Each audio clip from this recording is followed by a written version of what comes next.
Good morning, everyone. My name is Nontle Avelentlapo, and I have the honor of serving as the Vice Chairperson of the SISA Student Division. Today, I'm thrilled to moderate this important conversation. In our rapidly evolving South African workplace, the role of industrial and organizational psychology has never been more critical. As organizations navigate the complexities of the modern economy, there's a growing need for professionals who can bridge the gap between human behavior and organizational effectiveness. Our aim this morning is to equip psychology students with insights into the many opportunities available within the corporate and industrial sectors. So whether you're a student contemplating your career path or a professional that is seeking to expand your horizons, this session is designed to provide valuable perspectives. Our first speaker this morning is Mrs. Michelle Zerbe. She's an industrial and organizational psychology intern at Fox Consulting in Johannesburg. With 13 years of experience in teaching and management, Michelle has demonstrated a profound passion for working with people and embracing challenges that foster personal growth. She has served as a departmental head in the Gauteng Department of Education, teaching English home language, tourism, and life orientation. Recently, Michelle has completed an MCOM in industrial and organizational psychology at the University of Johannesburg. This morning, Michelle will be discussing work readiness, defining high performance within the early career working space. She's also going to be helping us on how to build a competitive edge in industrial psychology careers. Michelle, thank you for joining us, and over to you. Thank you so much, Nontle. I am very excited to be here this morning, and I do hope that that whoever watches the webinar can take something from my learnings.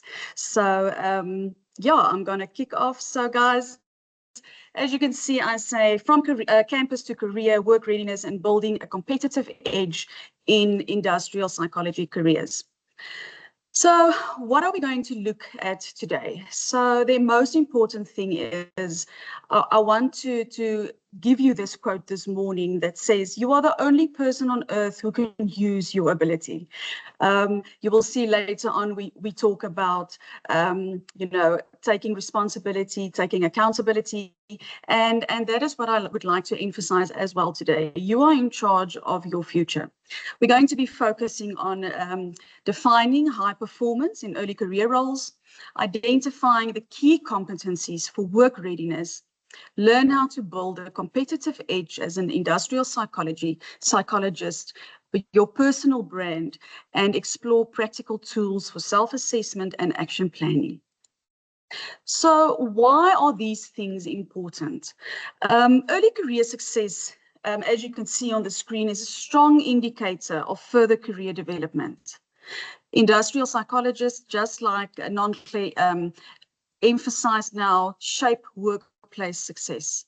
And we need a competitive edge, intentional growth and exposure, something that will make you different from the rest. So in today's time, career success is driven by self-direction, adaptability, and often beyond a single organization. You know, when we think back in the past, people started their careers at one place and they retired from that very same place. And you will see when you go for interviews, there will be people that ask you, so I see that the past 5 years you've worked at 2 places. As why is this? You know, and I think we've moved away from that. It is not an indication anymore that it is somebody that is jumping from one job to another. It is an indication of growth. So please be mindful of that and remember why it matters. So I want you to think a little bit about what high performance means to you as an individual. High performance can mean something totally different for me than for you. And it is very, very important that you know what high performance means for you. So when we look at these 5 points, proactivity. So proactivity means that we take initiative, we anticipate what could happen in a certain situation. It can go right or it can go completely wrong. And should that happen, you should be able to think on your feet and know, okay, so I thought about this. I knew that it might happen, and this is what I'm going to do about it. And the reason for this and why it is important is because this shows ownership. It shows that you add value. You build a reputation as a solution-orientated individual. So yes, we will pick up things, but don't leave it there because nobody else is going to fix it. As in an industrial psychologist, it will be your responsibility. That is the heart of what we do. We identify issues and we try to make it better. The next one, learning agility. So learning agility refers to quickly learning from an experience and applying these lessons in new contexts. So let's say that you attended a workshop on AI in recruitment. So you're not going to attend it and do nothing about it. You've learned about it, and therefore you will try to incorporate it as much as possible and where it is needed and applicable. It keeps you relevant in this fast-paced working environment that we currently sit with in South Africa, and it builds confidence to tackle unfamiliar situations. In industrial psychology especially, you will see that everything almost links. It's that multiplying effect. You use something here and you realize a little bit later, but I can actually apply this in this situation as well. So hence the saying, learning agility, being agile. Accountability. So accountability refers to taking ownership and responsibilities of outcomes. Unfortunately, we prefer to take accountability when everything goes right, but that is not the case. Let me tell you, we are just human and everything will not always be correct.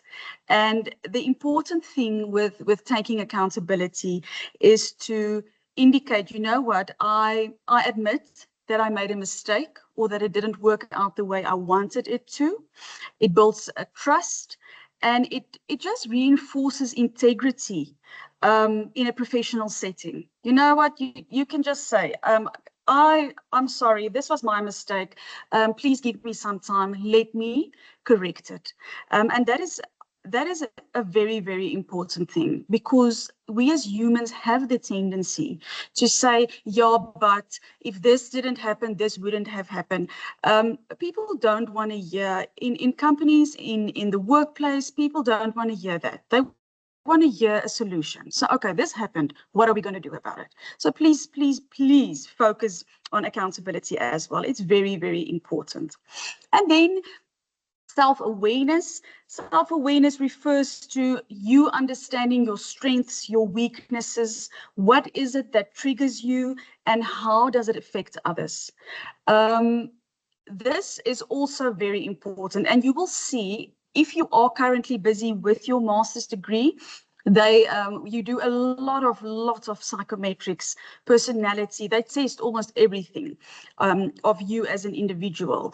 And the reason behind that is not only to teach you about psychometrics, but it is to assist you in this journey of realizing and knowing who you are. That is one of the most important things. And I must say, my age really assisted with that and my experience. So don't be too hard on yourself. There's nothing wrong with not knowing exactly at this moment what it is that you want or know everything about your personality, but it is very important to focus on that. So the last one, professional conduct. This is also something that, especially with the hybrid and the remote working, a lot of people do forget. Simple things, please dress accordingly. How do you show up? And this is also seen in simple things like an out of office email. Is your spelling correct? Is it professional? You know, small things like that where we don't focus on it because we online so much that we don't think that it is something that it is important. So I would really like people to understand that when you do go for an interview, please dress accordingly. When you do send emails in your company, please do it professionally. When you do compile your CV, please do it professionally. Mind your language in the company or in your career or in the workplace, whatever the case might be. And you know what? It's not going to start in the workplace. It starts now. So train yourself already to focus on those things. So these are just a few. I mean, there's many more aspects that we can look at when high performance is defined, but this is very important. So the growth mindset. So Carol Dweck's growth mindset theory suggests that intelligence and abilities are not fixed. They can be developed through dedication and hard work. And in contrast, fixed mindsets views abilities as innate and unchangeable.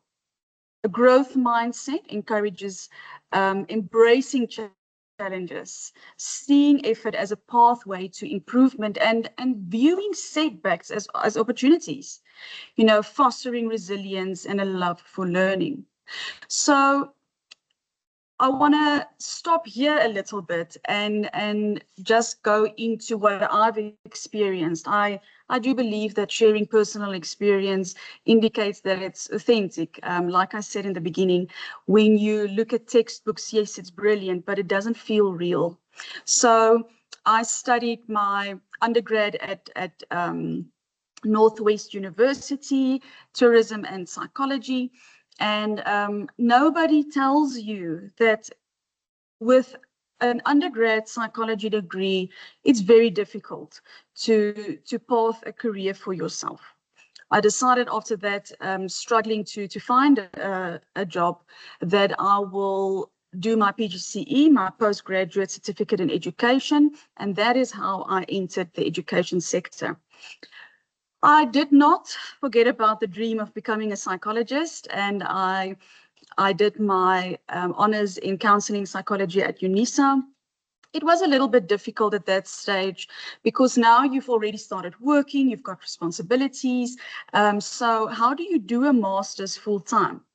But also in that time, I did realize that counseling psychology is not necessarily my interest that much anymore. Humans definitely, but in another setting. So I went on further and I did my honors in industrial psychology. And let me tell you, this is when I realized that I hit the jackpot. And never thinking even that I would be able to do my master's full time.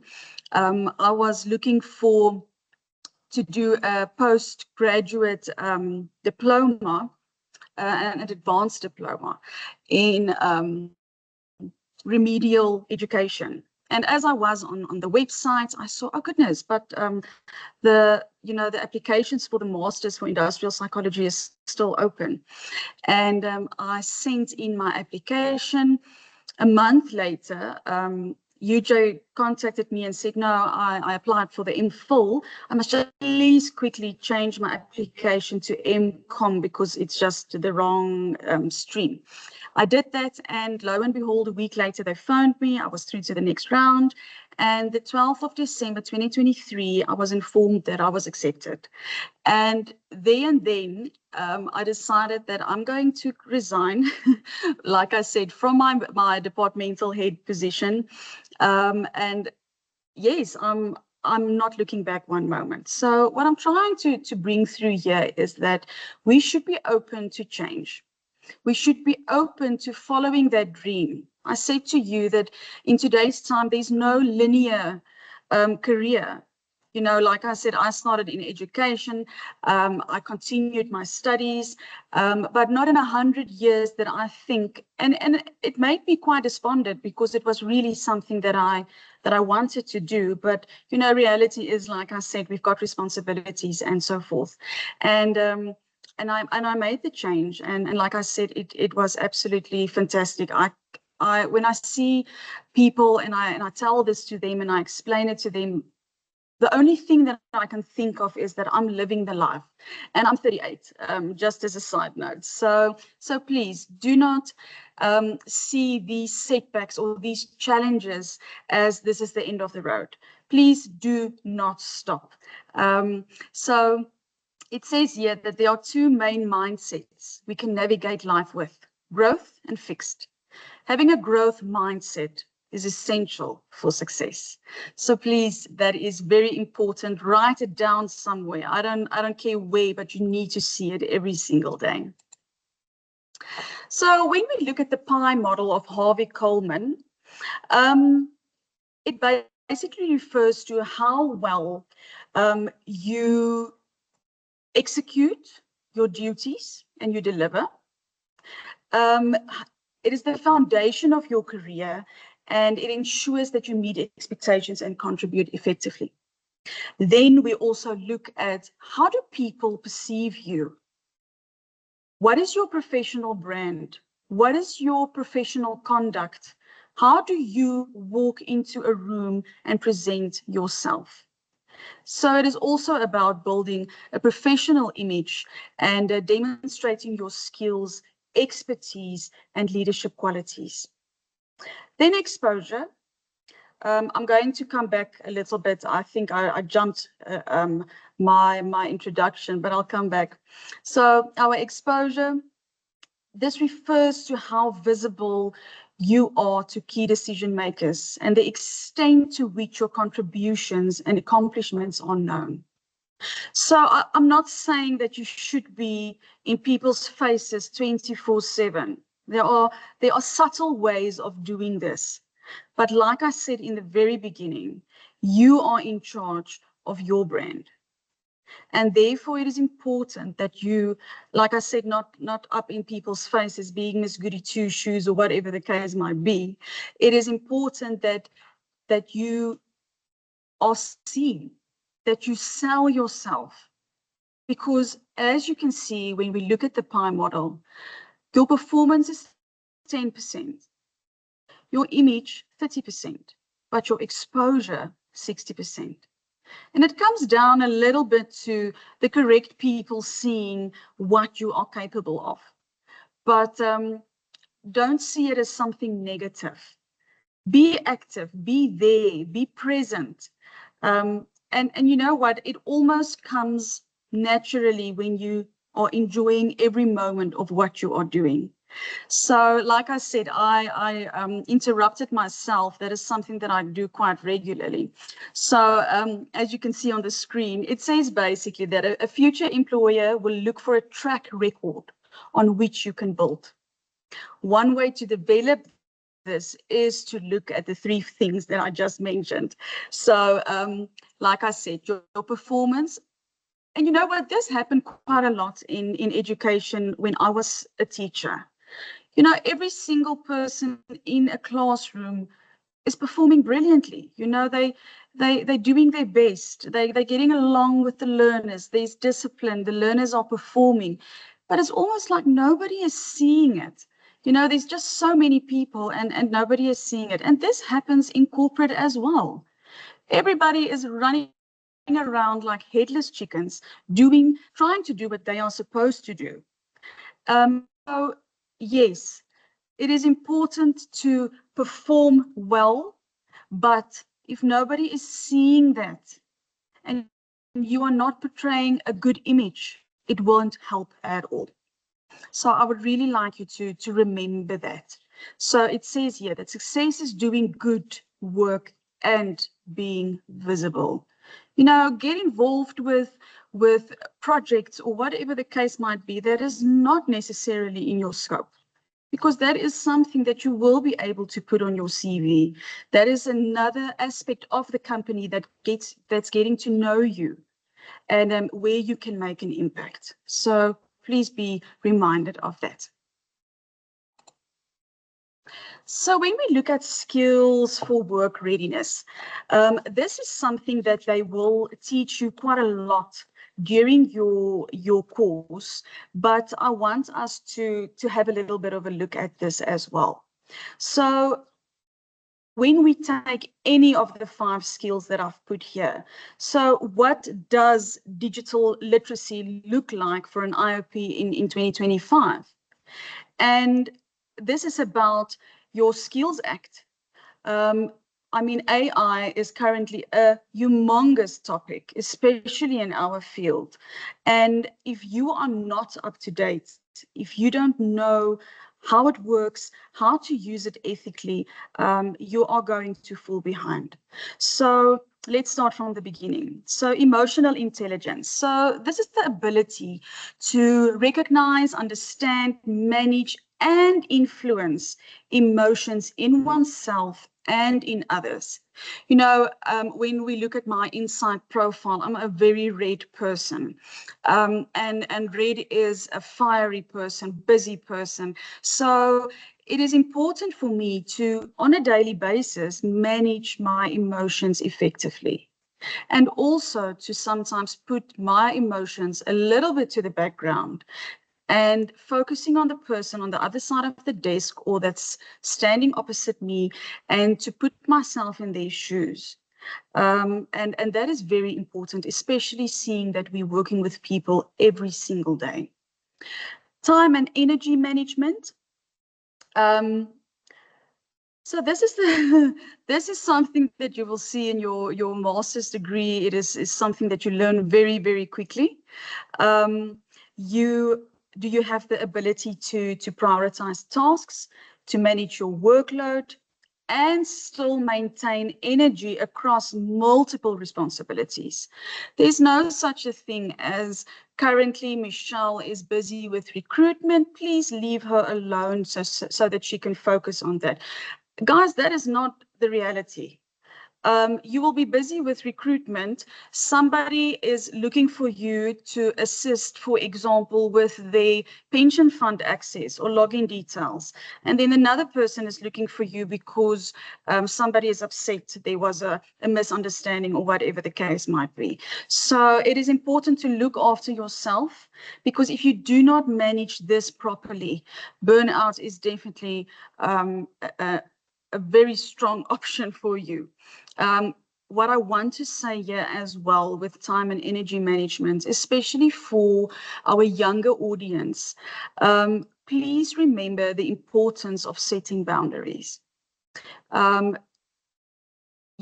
it is one of the most important things. Yes, I do what I'm supposed to do, I deliver. But please, if you need 5 o'clock when you're done, and it's not a company where they need you after hours for whatever reason, you need to say, but okay, this can wait until tomorrow. Very important. Digital literacy, I did touch a little bit on that. So it's the ability to effectively use digital tools available, platforms and data systems in the professional context. With everything going online, it has never been more important. Simple things like Excel, Word, Teams. I started with a project last year with Cisco, and I never in my life realized that your whole day could be on Teams. So that was quite a learning curve for me, where literally you are online 24/7, sometimes 14 hours a day. It was quite a hectic project. And I had to know where to go to the SharePoint, where do I find this, all those types of things. So please ensure that you are up to date with the latest digital information, digital systems. It will just benefit you at the end of the day. We go over to critical thinking and communication. So this is the ability to assess information logically and clearly communicate findings and ideas.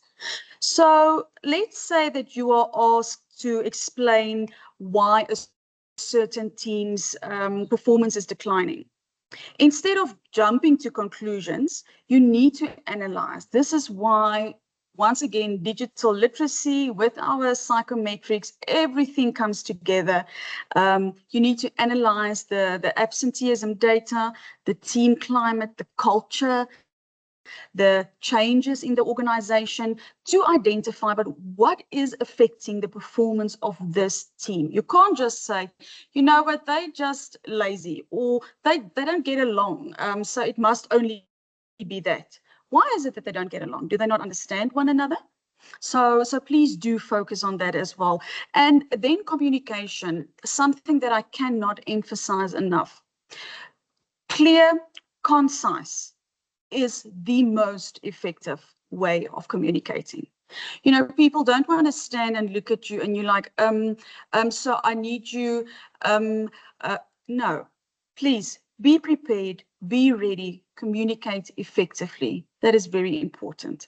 Then we look at adaptability. So adaptability, the same with learning agility, the capacity to adjust to change, to learn continuously, and to remain effective in dynamic environments. So as you can see, when we look at this specific skill, they are already things that we've spoken about. So it is to remain effective, continuous learning, and the ability to change. Change is not something that a lot of people like, but change is necessary sometimes. And I always have a saying, what you don't change, you choose. So it is very important to be able to say, okay, this is happening. I'm not necessarily comfortable with it, but how can I make the best of what is happening? So adaptability, very important.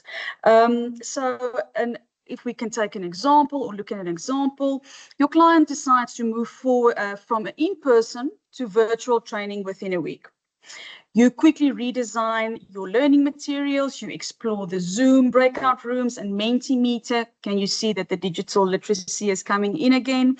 And you can facilitate with confidence. So even though it was not your original plan, you are able to make those changes and still be successful. And to be quite honest, in today's workplace, especially working with people, it happens a lot.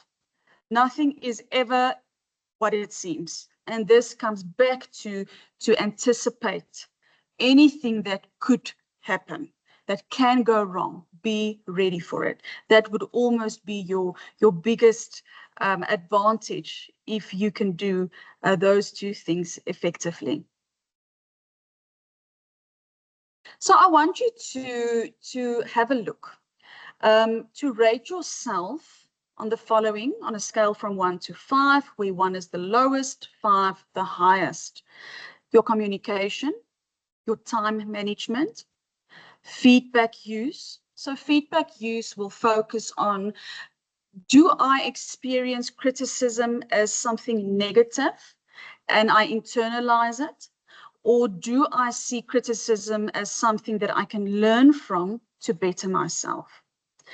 Collaboration, how well do you work with other people and within teams? And your resilience, how tough are you?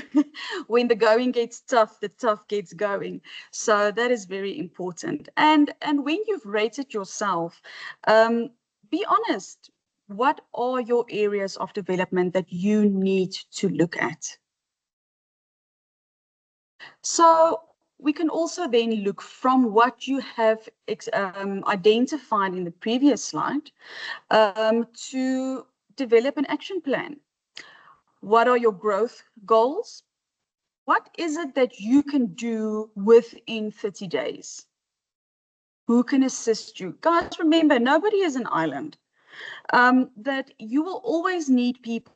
And I experienced, and my experience was that the moment you reach out, very few people will tell you, you know what, I'm not going to assist you. I don't have time, especially in our field, in general, the psychological field. People are so willing to assist, but nobody is going to ask you, can I assist you?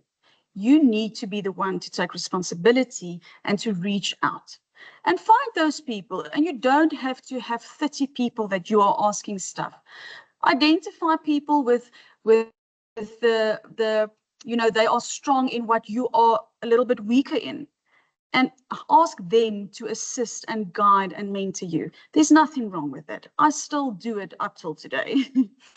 And what skills must you build to stay relevant? I've given you quite a few skills for work readiness, your mindset, all of those things. So what is it that you need to develop? I'm going over to the industrial psychology competitive edge. So what makes you different? And like I said, this is exactly what happened when I was still a teacher. What makes you different from the teacher next to you? I mean, we all just teachers, is it not? But the following is very important, and it might only be 4 points, but it is basically your guide to being different and being successful. So expertise, guys. Something that I've always believed in is that education is something that nobody can take away from you. And that's why it is so important. If I walk in with 30 years of experience, yes, it doesn't mean that I know everything, but I definitely do know a lot. And that can only be to my benefit. So when we look at that, it's basically to academically, which you are currently or will be busy with. It's a lot. And your practical, like I said, your years of experience. So it is to develop your knowledge, your skills and expertise in a particular domain. Why I say in a particular domain is because industrial psychology it's such a vast field. And you know what? We cannot be brilliant in everything. So when you are busy with your internship, it's a brilliant opportunity to see, you know what, I'm not too fond of this. Yes, I can do it, but this organizational development, I love it.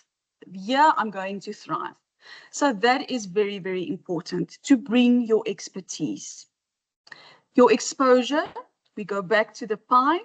So the industry engagement, you build strong relationships and connections. These connections and relationships must be built on honesty, integrity, and trust. Be authentic. I also did an interview with Dr. Tebogo Tebe before, after I was admitted to the industrial psych master's program. And the one thing that was the most important to me when I went for my interview was being yourself. I know that you are probably hearing the word authentic quite a lot, but that is what it comes down to. It is important to be yourself. People can see through a facade. So like I said, don't play games, build strong relationships by being yourself, being honest. People do trust that. Walk the talk, lead by example. Do what you say you are going to do. I think that is one of the things where we see people, you know, a lot of things are said, but little is done. Behave with integrity, walk with integrity. And then our brand. This is your personal and your professional presence. And we will be looking a little bit into that now because it is quite important. I've already said that we are looking at, everything is online. And if it's the exact same thing with the CV, with your LinkedIn profile, that is what you are offering at that stage. So you have one chance to make an impression. A lot of these people, you will never have the opportunity to see them in person. So how do you stand out from the crowd? So Tom Peters is a brand specialist, and he said the following: regardless of age, regardless of position, regardless of the business we happen to be in, all of us need to understand the importance of branding. We are the CEOs of our own companies, Me Inc. To be in business today, our most important job is to be the head marketer for the brand called you. You are the brand. You are in charge of your brand. You need to think of yourself differently. You are not an employee. You don't belong to any company for life. You're not defined by your job title, and you're not confined by your job description. Being CEO of Me Inc. requires you to grow yourself, to promote yourself, to get the market, to reward yourself. I think this is really, it was quite impactful to me, and it's very important. So if you can only also put this up somewhere and just remember it, you are in charge of your brand. So at this stage, our most important brand social site that you can look at is LinkedIn. So LinkedIn, and I've picked up a lot of things in the past few weeks, especially. LinkedIn is where you need to go to sell yourself, because it's not a Facebook, it's not a TikTok, it's not an Instagram where you can have fun. This is where serious people are looking for serious talent. They want to learn. And if you are not branding yourself correctly, you will just go lost within the masses. So firstly, a professional photo and your headline. Please, like I said, it is not Facebook or Instagram or TikTok. Please make it a professional photo. Your summary with value proposition. So it is important that you don't only, let's say, list where you've worked. No, this is where people will see you in a nutshell. Like I said, you've got one chance. This is where they will see without physically seeing you or even having to literally go into your profile. This is where you need to court their attention. So catch their attention. Yo, guys, sorry, it's very early. What value can you bring to a company? What value do you bring to the industry? Why is it that I would want to appoint you? That is very important. Highlight your achievements and keywords. So what are our keywords? This is what is currently going on in the industry. Are we looking at wellness? Are we looking at remote working? You know, those type of things. So once again, you need to stay up to date with what is currently happening. Guys, it's a volatile, ever-changing environment. Always be 2 or 3 or 4 steps ahead. It is very important. Then when you engage with relevant content. Share insights. Don't just have verbal diarrhea on some stuff. People will not enjoy or appreciate that. I will not be going and commenting something on, you know, a court case. I would not be relevant. I do not know enough. Am I going to read it because it might be something that I find interesting? Definitely. But please don't go around and just comment for the sake of commenting or whatever the case might be. Go and look for the people in your industry. I mean, they even make it so easy to tell you might be interested in these people. And then I see it's an intern or it's somebody in the psychological field.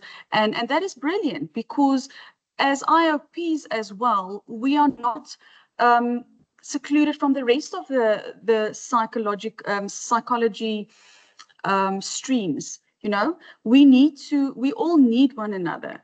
I need to contact somebody if I have to do a trauma debriefing at work, for example. It is important because they might know a little bit more than myself. And if I need guidance just for that moment before I refer them, it is important. So please build these relationships. I cannot emphasize it enough. And this is where you will get your support as well. People will then, they get to know you. You know, it's as easy as, and like I said, without stalking people, it is to just say, hi, I see that you're an intern. I'm an intern as well. Can we perhaps have a check-in, you know, just a coffee check-in? I want to hear what you're busy with. Maybe we can assist one another, whatever the case might be. People are always open to build these relationships and these networks. And from there, it will be once again the multiplying effect. You know, this intern that I met with, I said to him or her that I need this, or this is a struggle to me, and they might be, you know what, I know a psychometric company, that assessment company that might be able to assist you with your psych hours. So it is important. We are there to support one another, and because I was so supported and you know, so many people helped me before I went for my interview and all those type of things, that it is important to also always give back, pay it forward. I'm currently in contact with a student that's doing her master's at UJ, and wherever it is possible for me, I assist because I was assisted. You know, somebody helped me, and that is important.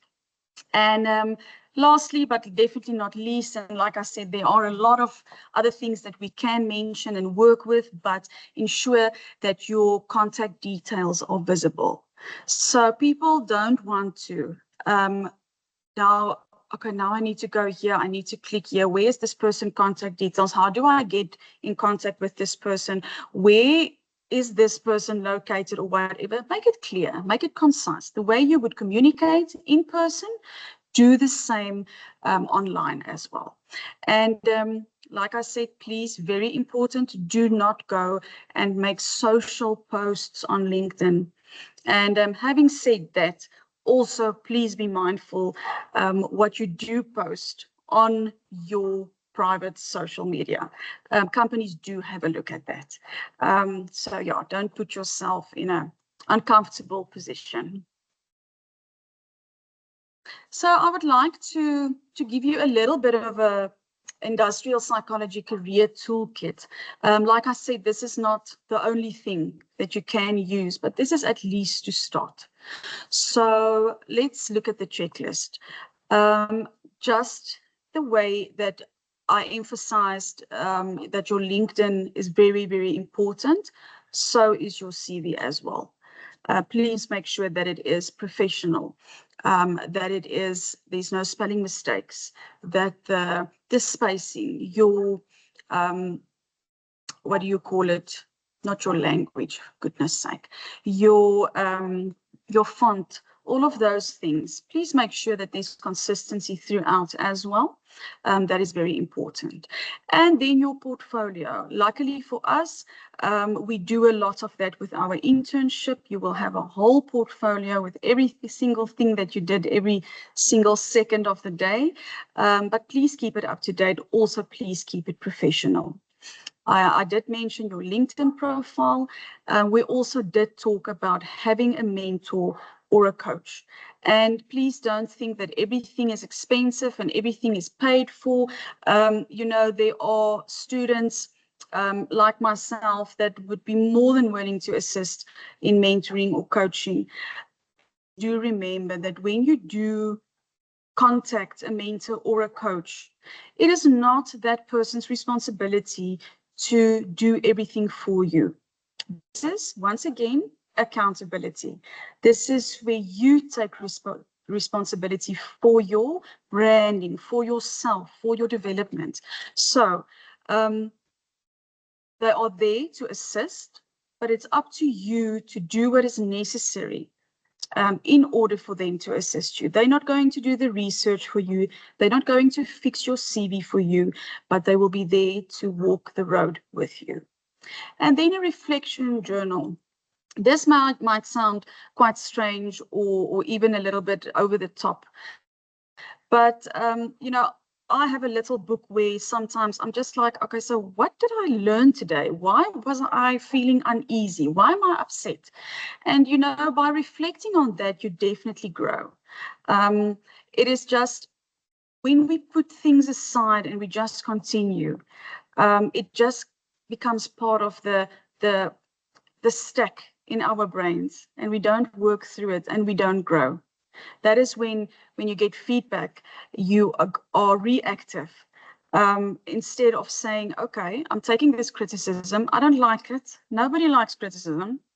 But if I use it constructively, I can definitely grow.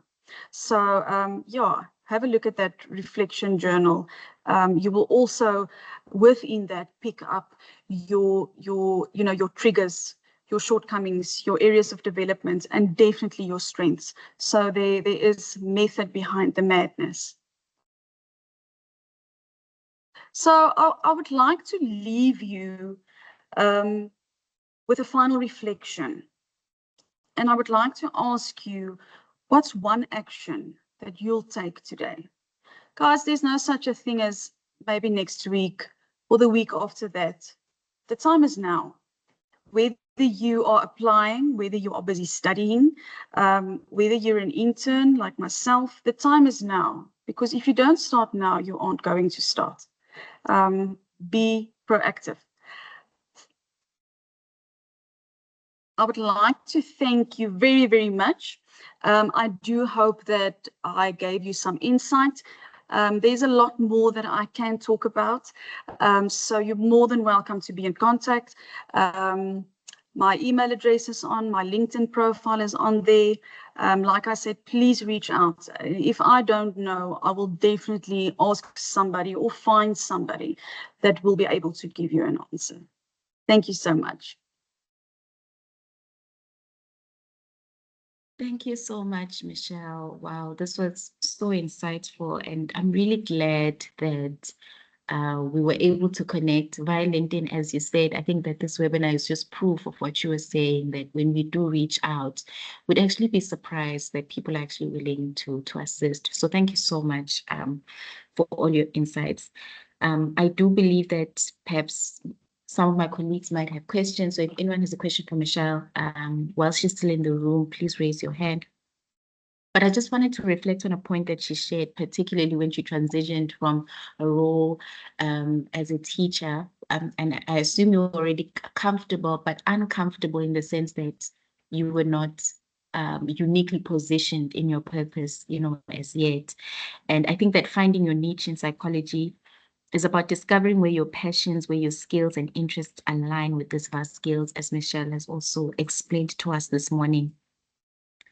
You cannot be brilliant in everything, which is why I believe it's essential to define your expertise. It's not just about what you're good at, but also about what resonates deeply with your purpose. And I believe that this morning, one should always be able to follow their dreams boldly, choosing the path that feels authentically yours, even if it's less common or unconventional. There's a poem that I really love. It's called The Uncarved Road. It reminds us that taking the road less traveled requires courage, but it often leads to a destination that is uniquely fulfilling, such as Michelle's. Always be easy, and it's often not.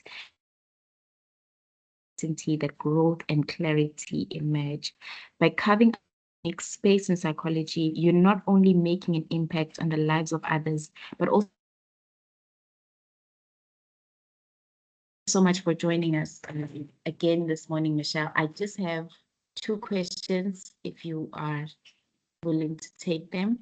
Now, this is for our aspiring, industrial, psychology students. Drawing from your transition from education to industrial psychology, what challenges perhaps did you encounter and how did you navigate them? So, contrary to belief, it was actually It wasn't that difficult for me because I was my husband always says that I am not scared to take, risks almost, but I call them calculated risks, But I think let's start off firstly with me being in a management position and going into a class where I was at least not the oldest, but almost. That was quite a challenge to me of being used to, the routine that I was in. I also have a 4-year-old, so I'm with all the love in my heart, but it made it so much more difficult to manage all those things. But I think for me, the biggest thing, and it might not 100% answer your question, but was being a manager, and now I'm an intern. So that was quite something that I had to get used to. So it might be called a humbling phase in my life, but like I said, I'm learning so much. And then also I don't have holidays anymore. But in general, you will not believe, and I mean, that's a whole other conversation, how much being an educator and working with people in general so much actually assisted me with this journey. So yeah, that is in short what I can tell you, in a sense that it wasn't too challenging for me, but maybe somebody coming from another industry might struggle a little bit more with certain things. Thank you so much for that. And you've already shared with us this morning some essential competencies that are essential for psychology graduates, and even those that are already within the working environment, aiming to excel within corporate environments. From your teaching practice and the years that you've served in the Department of Education, what kind of skills have you sort of brought onto this now new role that you feel like that journey has prepared you for that? And I think that's an important conversation, because we want to see our lives as one stage of our lives leading to another stage where skills gained in another environment can actually serve as core competencies in another environment. But we don't disregard information in that sense. Yeah, so I would say that the fact that firstly, I would say the different types of personalities and people that I worked with, because remember, being an educator, you do not only work with the learners, you also do work with the parents and your fellow colleagues. So that was really very insightful. I have a piece that I wrote. It's actually being published in a book now, about the whole class did it, about, cross-cultural experiences, and it has really it gave me such a benefit to have been able to work with these different people. And then having been in a management position, because currently I'm on a project where I'm in HR, that has really assisted me in knowing how to manage difficult conversations, how to manage conflict, how to mediate, even CCMA cases and stuff, because I also dealt with that when I was a departmental head. So another thing that I would say was very helpful was the structure and all the admin that I had as educator, because that also taught me to manage my time efficiently, make sure that whatever is needed, get it over and done with, put it in a file where you'll find it again, put it on the cloud, because anything can happen. I've been through 3 laptops this year. And then also, like I said, the structure. Structure is important, even though it's remote work, even though 2 days a week I work from home, it is important to know that I'm still on the clock. So yeah, that is from the top of my head what I can think of now. Thank you so much for that. And I have 2 more last questions, because we do have you here. These are 2 questions, but I can remind you of the second one. It's just that they are interlinked. I want to know what makes you brave in following your path, especially when you're faced with uncertainty or opposition. And the second question, which I will remind you again, is how have inspiration and bravery shaped your career and personal growth in the field of psychology? Okay, so I think you should remind me of the first question now again.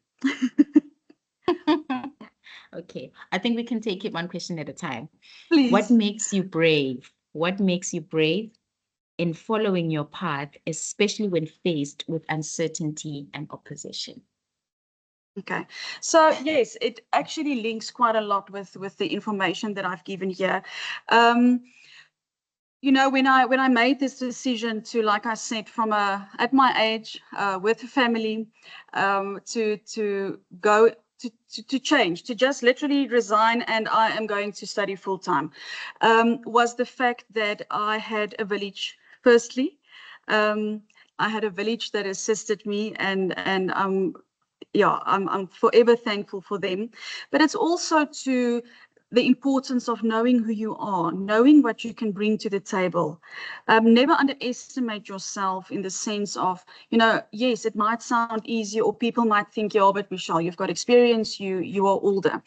But what made me brave was the fact that I believed in myself, and that I knew myself. I knew this is what I can bring to the table.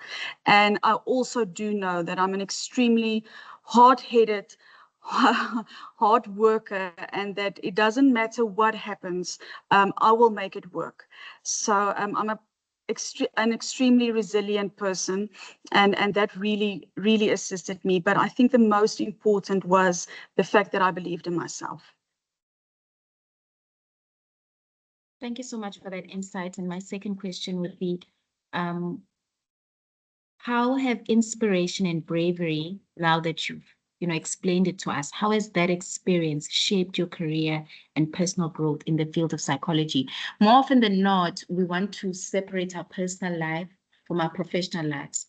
But as we study, and especially what I've encountered as a student, I've seen how my personal life and the framings and the networks in my personal life shape my performance in my professional spaces. So do you have any experience or insights around that, in how you've just now mentioned your village, how that helps you to be a high-performing industrial psychologist? Yes, definitely. You know, I draw energy from people. I've always been a networker. You know, it's not like I said, I stalk people or anything. So, but yes, they are definitely intertwined. And my, once again, my husband is always, it amazes him. I would stand somewhere and we're in a line, and I would just start talking to the person behind me, you know. But once again, it is being open to advice from people that are in the industry. It is being open to your village, that says to you, I don't think that that is 100% correct. Maybe look at it this way. You know, taking it in. So it's being like a sponge, you know, taking in what people are saying, and yes, throwing away the ones that you do not agree with and you feel is not really relevant, and then taking in from people. And I hope that every person has a village like that, because they only want the best from you, of for you, sorry, they only want the best for you. So you can really take what they say to heart, because they're your people. And having said that, also to not focus on the negative, because you will find that people in general, you know, not everybody wants the best for you. So take the good things, take the people that you trust, work with that. And then also, when you do connect with people on LinkedIn, don't make it a personal relationship. Keep it professional and see how much you can learn. And then also what you have learned, to give it to somebody else again. So yeah, I hope that answers your question. I digressed a little bit. I have a tendency to do that. But if there's anything that I did not answer, please let me know. Thank you so much, Michelle. I'm quite glad that you did digress, because we're getting a lot from your uh, personal experiences that's also helping us, and this has turned into a mentorship session. I have a question from one of our executive members. She would like to know if it was a big adjustment for you to do your honors in industrial psychology, and if you had any HR modules in your undergraduate studies. Okay, so no, that's the beauty of it. And I would also like to answer from the perspective of the student that I'm currently supporting mentoring. So no HR, I didn't have any HR subjects in my undergrad or in my counseling psych, obviously. But what I did do, UNISA required me to do 5 undergrad subjects on 3rd year level. But even those were not really, it's career, personnel, those type of things, assessment, no HR. And then the student that I'm currently supporting, she actually got the opportunity to, only with a counseling honors, they said they will give her a chance, and she's currently, like I said, she's very lucky. They gave her a chance and she's busy with it. So I'm thoroughly enjoying the HR space. I do think, Nonhle, that might be a little bit going back on your previous answer, but I think why I enjoy the HR so much is because it resonates a lot with the teaching that I did. And people don't always realize it, but it does run very closely together. So, yeah. Thank you so much, Michelle. We have come to the end of our session. If anyone has a question, we would let you know.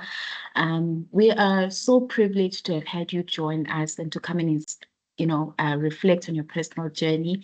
This was a special one for us because this is our first industrial psychology webinar as the SASSA student division, and we wanted to get people that would just help psychology students navigate their professional journeys, and you've done exactly that. Thank you so much for taking your time to prepare the PowerPoint presentation and for sharing your experience. Michelle's journey from the education sector to industrial psychology this morning has exemplified to us the versatility of psychology professionals. Her insights into work readiness and building a competitive edge highlights the importance of adaptability and continuous learning.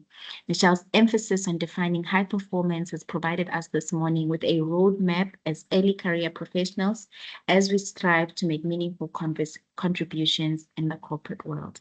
My name is Nonhle Nhlapo. I would like to thank you so much for joining us for this session. We do have another session coming up this morning. We're going to take a 10 minutes break and then we're going to see each other in 10 minutes. Thank you so much for joining us, Michelle. And our session has come to an end.